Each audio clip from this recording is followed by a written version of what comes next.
How's it going, guys? As promised, I am going to be bringing you a healer tier list for Dragonflight. All of the testing that I've done is based on solo shuffle, and I just want to make the point that this is based off of beta solo shuffle. It is level 70. It's not level 60. It's not in pre-patch. Pre-patch is different.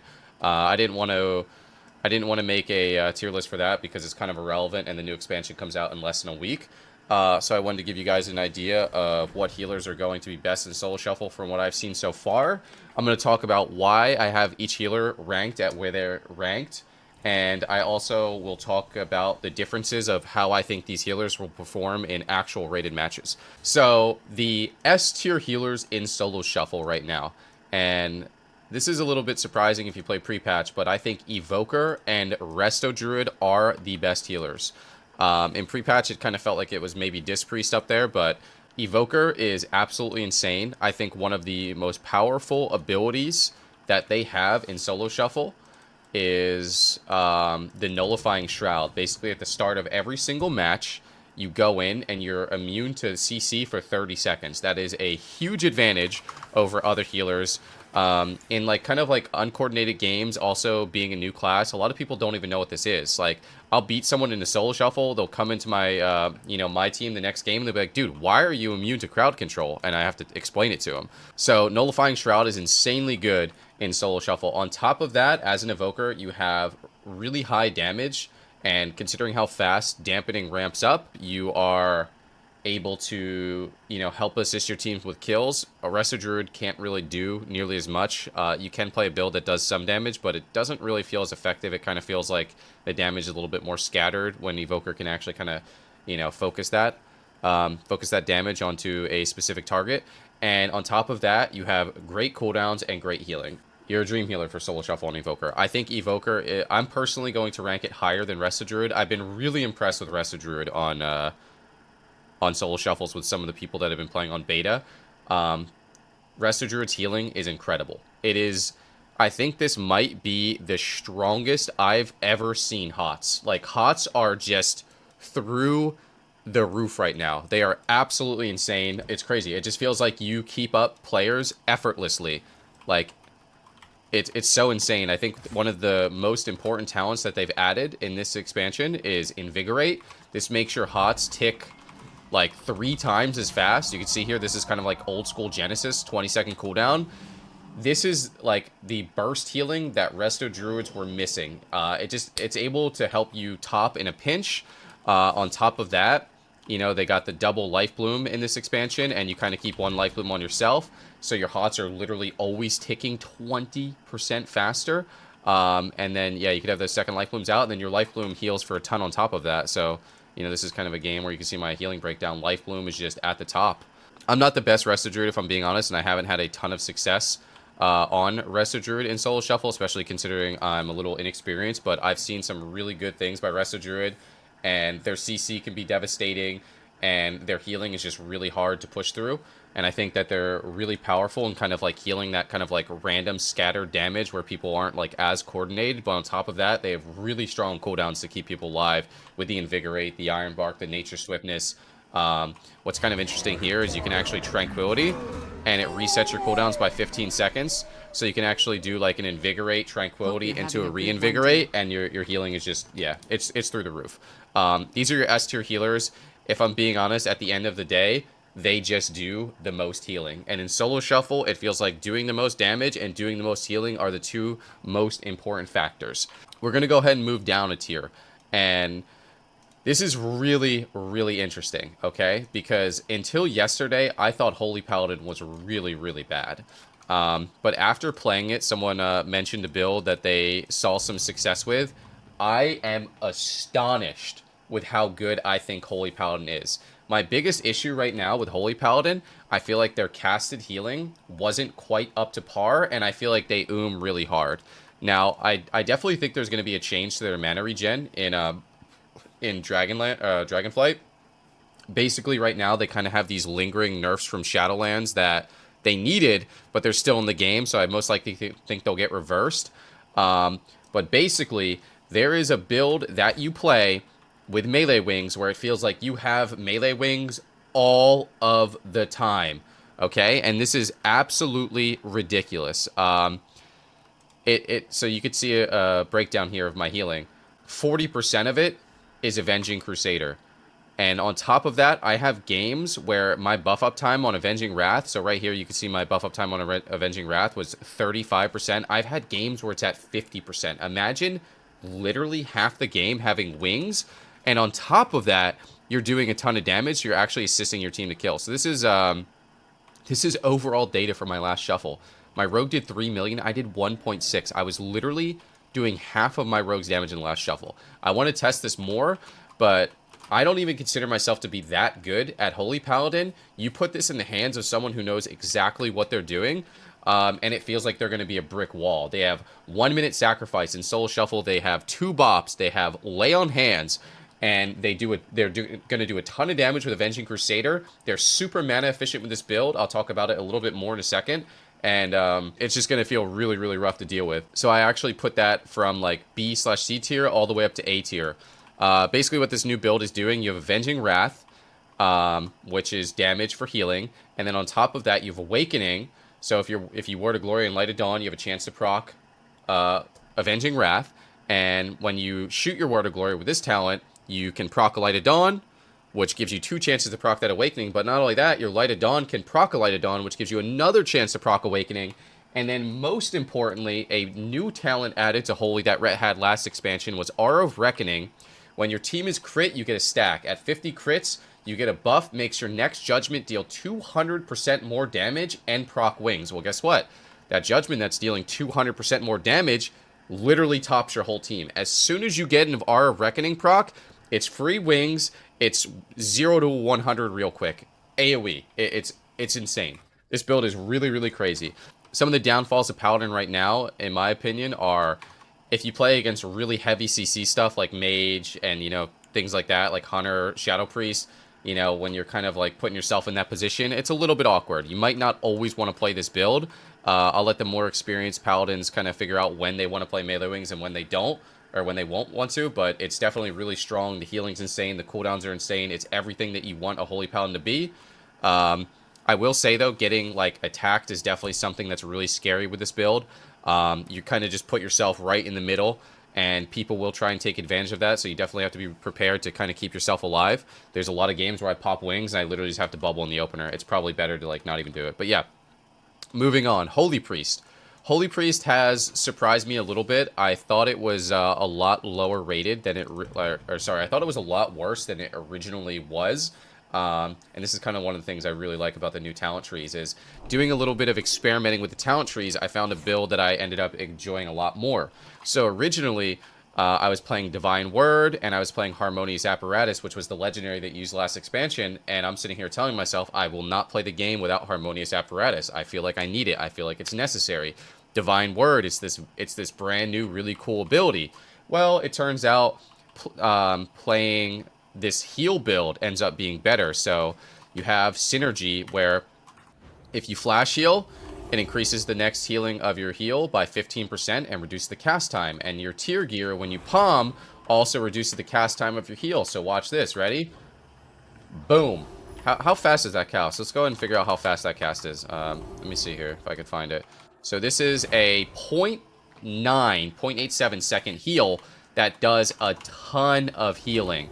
So you're just basically playing this build where you are just pumping massive healing out all the time. Obviously, I'm not as good as an Invoker, but you just do really good casted healing, and you have a really good instant healing. When you're getting this much casted healing out, your mastery is insane. So it just feels really, really solid all around. I'm playing a little bit of a weird build right now. I think it'll be a little bit different and rated because I'm not really playing damage, but Holy Priest still has the things that you love Holy Priest having. It still has the Chastise. You can still go for the Fear. You still have the Mind Games. You got the Void Shift. You got the Power Word Life. You know, Grip, Power Infusion. And it just feels so smooth to play. And it does a lot of damage. I think in Rated, when you have more time and Dampening doesn't stack up as high, you're going to be able to do a absolute ton of damage. I know it stacks... Someone says it stacks up twice. It stacks up twice, but that doesn't actually make the healing any faster. It just uses one charge. But yeah, so Holy Priest feels really good. The reason why I'm ranking this a little bit lower than Holy Paladin is all your healing is based off of casts. And I feel like, you know, Evoker, ton of instance. Ardru, ton of instance. Holy Paladins, basically only instance. Now, Holy Priest is the first healer where you have to cast a lot, but I feel like this cast healing is very, very effective, on top of the fact that I feel like they can actually help you get kills with Mind Games and Chastising the Fear. I feel like that's really powerful. So, yeah. We're going to move down a tier now. So we have Mistweaver Monk. And I want you guys to look at this list and be like, oh, wow, Mistweaver Monk and Disc are irrelevant. That's not actually the case. Mistweaver and Disc, like, although there's definitely a tier list, the healers feel closer together than they ever have. I think that every single one of these healers is going to be capable of getting rank 1. I'm just going over the individual strengths and weaknesses of specifically Soul Shuffle, then I'll talk about rated a bit after. So Mistweaver Monk I put down to the B tier. Mistweaver Monk feels basically exactly the same as it did in the previous expansions. You got a couple more defensives, you got a bit more mobility, but at the end of the day, Mistweaver Monk has the ultimate problem of all of their heals come through channeling spells. And it makes you incredibly susceptible to being interrupted. It makes you incredibly susceptible to being trained. You know, for example, if you're getting trained on an Evoker, you basically have almost the same mobility as a Mistweaver, but you don't really have to cast. So Mistweaver's always kind of stopping and trying to get those enveloping out. You can get kicked, people catch up to you. And it doesn't feel that great overall. So, on top of that, Solo Shuffle, I feel like damage is very, very important, and Mistweaver does literally 0 damage. I don't know why they don't just, like, buff Crackling Jade Lightning in PvP or something, but it is really, really brutal to be a healer and feel like you can't assist your team in kills at all. Touch of Death is nice, that's kind of it. You do have a really powerful CC chain, I will give you that, which can definitely help you set up kills, and your healing when you're uncontested is actually pretty strong. Like, it's not as good as Resto Druid and Evoker, but when you're uncontested on Mistweaver, you're probably out healing Holy Paladin and Holy Priest. I just feel like you're contested very often. I feel like you're very likely to get interrupted very often, and there's like this awkward thing where if you attack a Mistweaver, it's really likely that your teammates can fall behind because you have to constantly kind of stop and cast, heal yourself, and then you kind of put yourself out of position. So I think Mistweaver Monks aren't bad. They aren't insane. They're right in the middle at good. So yeah. Moving along to Disc Priest. So Disc Priest has been a bit disappointing for me personally in Solo Shuffle. Obviously not as disappointing as Resto Shaman, but I will say you can do enough healing. You just generally go immediately, and you're super global starved. So Disc Priest thrives when you kind of can make your main healing Atonement. But in Solo Shuffle, it feels like dampening ramps up so quick, you just immediately have to turn into a Radiance, Power Word, Shield, Flash Heal bot, and it feels like really difficult to even like legitimately get your Shadow Word Pains out on enemies because you're forced in such a terrible position. So it feels like you can't do any Atonement healing. Now, you can keep people alive until you're That just happens to be, unfortunately, very quickly. I will say that just recently, after I made this tier list, just recently they decided to buff Disc by nerfing the cost of Radiance by 15% and increasing Flash Heal healing by 30%, which are 2 really big buffs. I still don't think that's going to be enough to make them move up the tier list much, but that definitely will help. I just think that they're a little inferior to Holy Priest, but if you're all about the Disc Priest, it's not terrible. Like I said, it doesn't feel bad. It just doesn't feel as good as the other healers, but definitely still playable. And yeah. All right, now we'll talk about Resto Shaman. So Resto Shaman I put at the bottom of the tier list. Now, before I get into Resto Shaman, I will say Resto Shaman actually has a incredible kit. All right, and the reason why I put them so far down here is because when you have a melee on you as a Resto Shaman, you instantly lose the game. It's just game over. If Assassination Rogue is on you, if a Demon Hunter is on you, if a Fury Warrior is on you, you literally just chop off your limbs, you turn into a training dummy, and you stand there until you die. You have no ways to escape people. I know you have Ghost Wolf. People have infinite mobility. They keep up. You can't actually get away. You end up wasting time. You have to heal. You'll never actually get a casted heal off. There's too much mini CCs. There's too many interrupts. You literally just stand there until you die with a Resto Shaman, as a Resto Shaman. But I will say, when melee's not on you, and unfortunately there's a lot of melee in this game, you actually feel incredible. Like, if I had to rate Resto Shaman without melee being on you, I would legit put it in A tier.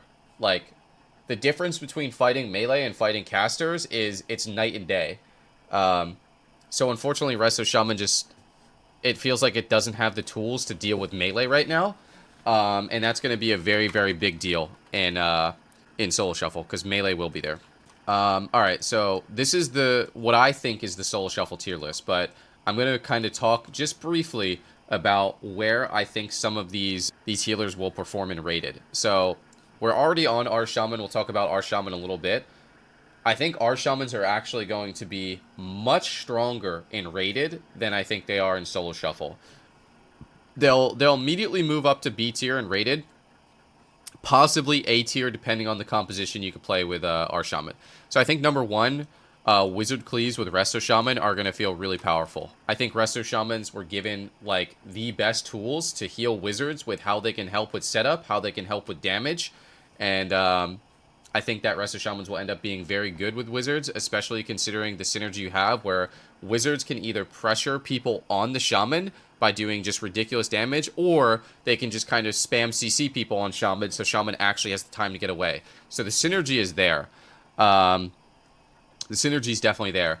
I also think that dampening specifically hurts some of these healers much worse than the other healers, and Resto Shaman's one of those healers where that stacking dampening hurts you really bad. It basically, as a class that wants to do damage, like Disc, with Atonement, and, you know, Holy Priest can kind of pump out damage, when that dampening starts to stack faster and faster, you're just forced into a position that you can't ever use your utility, and you're just forced into only healing, and Resto Shaman already has really bad healing, so it's doubling down on that. So Resto Shaman, I think, will be a lot better in rated. I think Disc will be significantly better in rated as well. Not starting off in that insane dampening percentage actually allows you to heal efficiently with Atonement, which is going to give you way more time in actual rated 3v3 matches. I'm not 100% sure how good it will be, but I definitely think it's going to feel better in rated than in Solo Shuffle.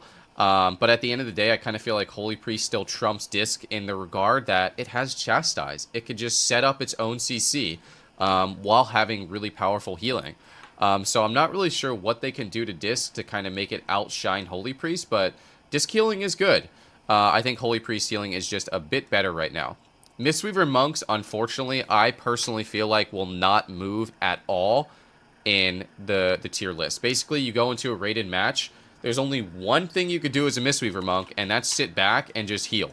You know, you're not going to be running in, you're not going to be pumping damage. You could do your little CC chain, I just don't think it's going to be enough. So I kind of feel like the healers that are able to deal more damage are going to move more on this tier list than the other healers. So unfortunately, I think Mistweaver Monks are going to stay still. Holy Paladin, I think if they don't buff mana, might actually go down. If they don't buff their regen, I think it might actually go down a peg on the tier list. But if they buff their regen, I think they'll probably stay A tier. And the reason I say that is because in a rated match, I don't really think you get a ton of opportunities to drink as Holy Paladin. You know, in previous expansions, if you played Mage Paladin, you could definitely set up drinks. If you're not playing Mage Paladin, I think it's going to be pretty difficult to set up drinks. And as time goes on as a Holy Paladin, that mana just disappears. And, you know, in a Solo Shuffle, when you're playing a 2 or 3 minute game, it doesn't really matter that much. But if you go into a rated match where that game is going to be 5, 6, 7, 8 minutes, and you don't ever get a chance to drink, that regen is just really going to hold you back, and you're not actually going to have the opportunity to ever get a drink off, which ultimately means you're just going to always lose on mana. So Holy Paladin might end up being worse in rated, and the S tier healers are going to stay exactly where they are. I do think that Evoker won't feel as powerful in rated as it will in Solo Shuffle, based on the fact that I think Nullifying Shroud has a much higher impact in Solo Shuffle than it will in rated. I think in Rated, people are going to try very hard to play around Nullifying Shroud with either trying to make sure they get dispels on it or simply just trying to stall for 30 seconds. There's literally games in Solo Shuffle where I run in, pop Nullifying Shroud, and the team literally just charges in like barbarians, okay? I pop Nullifying Shroud in a Rated game versus rank 1 rated players. They are hugging the pillar, tight to the pillar, and they're saying, we're not starting this game. You know what I mean? So it's definitely going to make it so there's a little bit of more outplay to Nullifying Shroud in Rated. So I just don't think it's going to have the same impact of literally being immune to CC for the first 30 seconds of the fight. Resto Druid, I still think is going to be pretty powerful in Rated. You're still kind of missing the damage aspect, but I think you're going to have a lot more time to get clones, especially considering how powerful your hots are, which means they can definitely kind of help your team get set up for kills. Resto Druid mana, they've always been known to be able to go for drinks pretty easily, so I don't think mana will be an issue for them. So basically, you know, the healers that have the most healing are reigning supreme. But like I said, I think every single healer on this tier list will be able to get rank 1. And I think our Shaman's actually probably potentially better than Mistweaver and Disc. I feel like Disc is literally just a worse version of Holy Priest, and I feel like Mistweaver Monk is just a worse version of Evoker. So that's kind of where I'm at with these healers. At least our Shaman, even though I consider it to be the worst Soul Shuffle healer, kind of feels like it brings its own unique set of tools to help you actually win matches with specific compositions, as opposed to these two not really doing that. I hope this helps you decide what healer you want to play for Dragonflight. Obviously, there's going to be changes. You know, there's going to be balance changes. If I had to make a guess, I think Evoker and Resto Druid are probably going to get nerfed, considering they're strong in PvP and PvE. Yeah, I'm not really sure where the other healers stand in terms of buffs and nerfs. But yeah, hope you guys enjoyed. Thank you very much for watching, and good luck in Dragonflight.